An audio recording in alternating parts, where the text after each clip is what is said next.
Good morning, you listen to FloorDaily.net, and I'm Kemp Harr. I'm in San Diego at the FEI Group meeting, and I'm with Larry Barr and Wayne Joseph, co-CEOs of Artisan Design Group. How you guys doing? We're doing good, Kemp. How are you? Yeah. Doing very good, Kemp. First, start with you, Larry. Last time I talked to you was in 2015, and you were CEO of Floors, Inc., a Dallas-based organization that's in the builder business and little retail. A little bit of, nine Carpet One stores, right? Carpet One stores, correct. Yeah. And then I hear about you and Wayne Joseph with Malibu getting together. Why don't you just start out telling us how this came about?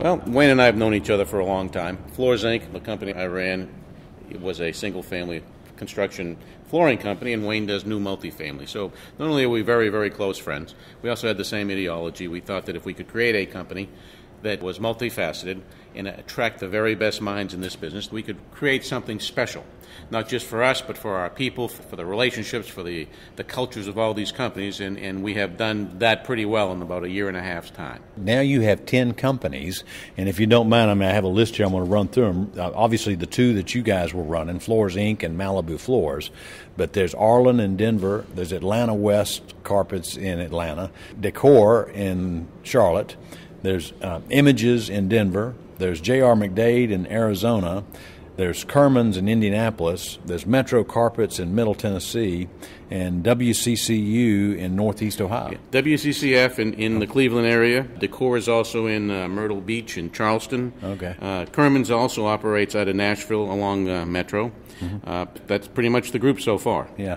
So these people have just kind of heard about what you're doing, and so they're coming to you and saying, we'd like to be part of the group. Tell me how that's happening. There is some of that, Kemp. Some of it is that we've known a lot of people. Wayne and I have been in the business for 40 years. Mm-hmm. We know a lot of people. We've traveled with them. We've had dinner with them. Probably a few more drinks we all care to talk about together. Mm-hmm. And I think most people just trust us. I know we have their back. They do the right thing. And the whole idea was that we're not looking to take away anybody's identity. We want them to continue to use their name going out into the local community, because everything we do is about local execution. And that's what the passion is that these people have. And since we've done it, nobody's left. Everybody's vested. Everybody wants to stay on. And that's the beauty of it. So as we have reached out to some people we knew better, others had approached us. Mm-hmm. And we continue to have a strong pipeline of acquisitions. Mm-hmm.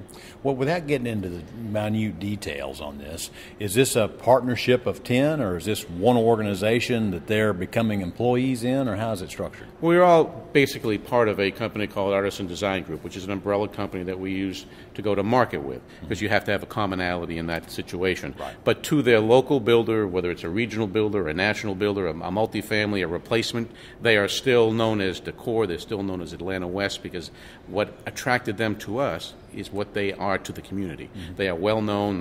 Some of them are family, some of them are second and third generation, and if they're not, they have built an incredible staff from within. Mm-hmm. And it's their culture that is attractive to this whole dynamic of what we're trying to create. Mm-hmm. And so what is the benefit to each of the individual companies? Well, they become part of a bigger company, and obviously, as you know, scale will help managing assets moving forward. What made these people great typically is started in sales, and as we do some more accounting work collectively, as we move into estimating collectively, if we can centralize things, we take away all the things that were a pain in the neck to most entrepreneurs, where they can concentrate on the daily, we call it tackling and blocking, relationships with their crews, relationships with their customers, and most importantly, relationships with their people. And if they get back to those basics where they don't have to deal with all the other things that cause you a lot of pain, then I think they get happier and they get more productive. Mm-hmm. A lot of times, though, entrepreneurs are kind of wondering, what's the end game and how do my heirs get involved and that kind of thing. So how have you worked all that out? Well, that's a great question, but it's all part of putting together a company that also has room to grow.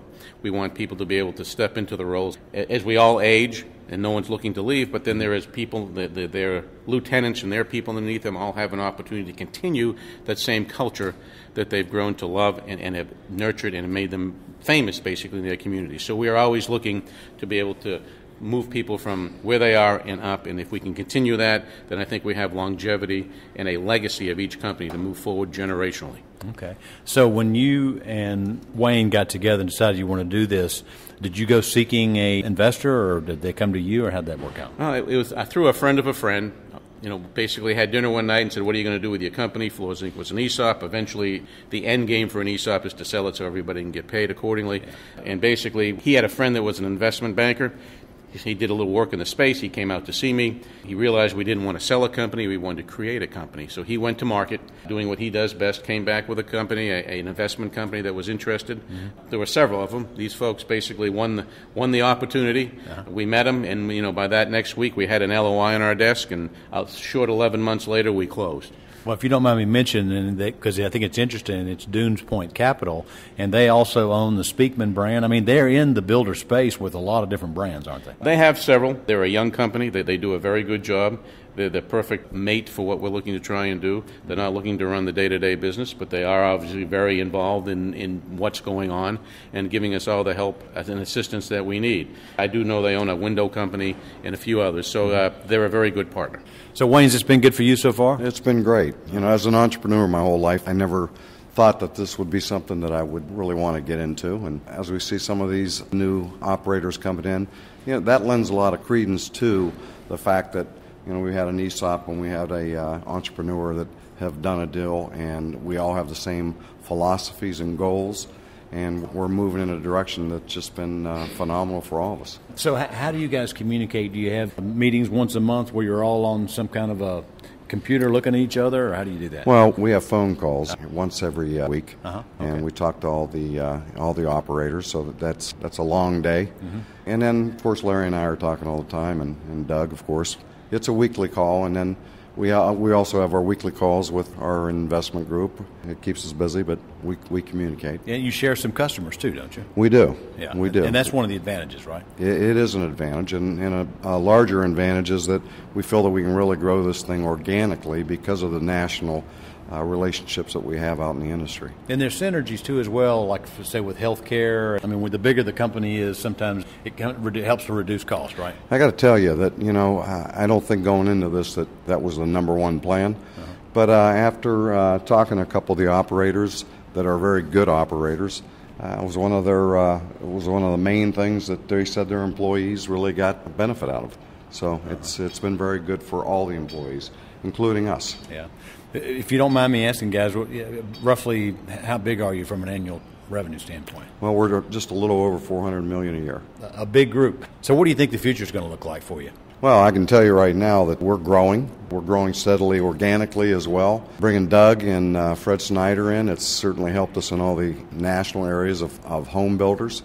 We're putting together plans every day to try to build the multifamily organically. And we're seeing a lot of strides in that. So, the future looks like there's going to be a nice backlog of companies that we've talked to and are interested in joining our group. And I think that's going to be probably the next phase of where we go. All right. Well, congratulations, guys, and thanks for spending time with our listeners. Again, been talking to Larry Barr and Wayne Joseph, co-CEOs of Artisan Design Group. And you've been listening to Kemp Harr and FloorDaily.net.